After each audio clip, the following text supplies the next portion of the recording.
തദ്ദേശ തെരഞ്ഞെടുപ്പ് ഫലം വന്നതോടെ പിണറായി വിജയൻ സർക്കാർ കെയർടേക്കർ സർക്കാരായി മാറിയെന്ന് മുൻ ആഭ്യന്തരമന്ത്രി തിരുവഞ്ചൂർ രാധാകൃഷ്ണൻ.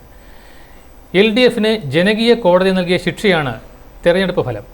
നിയമസഭാ തെരഞ്ഞെടുപ്പിന് മുന്നോടിയായുള്ള ഡ്രസ് റിഹേഴ്സൽ മാത്രമാണിത്. അതിദരിദ്രരില്ലെന്ന് പ്രഖ്യാപിച്ച സംസ്ഥാന സർക്കാർ വാഗ്ദാന ലംഘനങ്ങൾ മറച്ചുവെച്ച് അവകാശവാദങ്ങൾ ഉന്നയിക്കുകയാണെന്നും തിരുവഞ്ചൂർ ആരോപിച്ചു. സത്യം പറഞ്ഞാൽ ഞങ്ങളുടെ ഈ വിജയം ഞങ്ങൾ ജനങ്ങൾക്ക് തന്നെ സമർപ്പിക്കുകയാണ്. അവർ നൽകിയ വിജയമാണ്. ഞങ്ങൾ അതിൻ്റെ ക്രെഡിറ്റ് മുഴുവൻ ജനങ്ങൾക്കായിട്ട് തന്നെ കൊടുക്കുകയാണ്.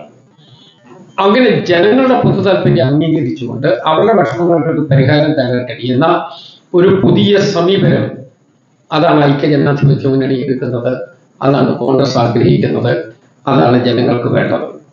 അപ്പൊ അതുകൊണ്ട് ആ നല്ല നിലയിൽ മുന്നോട്ട് പോകുന്നതിനുള്ള പരിശ്രമം ഞങ്ങൾ നടത്തുകയാണ്. ആ പരിശ്രമം ഞങ്ങൾ തുടർന്നുകൊണ്ടേയിരിക്കും. ഇതൊരു ഡ്രസ് റിഹേഴ്സലാണ് എന്ന് നിങ്ങൾക്കറിയാം.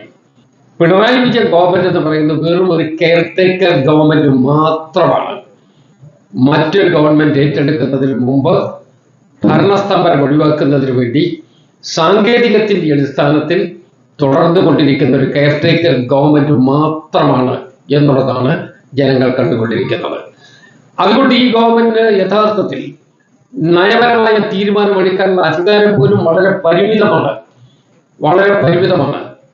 എന്നാലും ഗവൺമെന്റ് പുതിയ പ്രഖ്യാപനം നടത്തി പോകുമെന്നാണ് പറയുന്നത്. കാരണം അവർ ദൈവത്തെ അങ്ങനെ മാനിക്കുന്ന മട്ടൊന്നും ഒരിക്കലും കാണിച്ചിട്ടില്ല.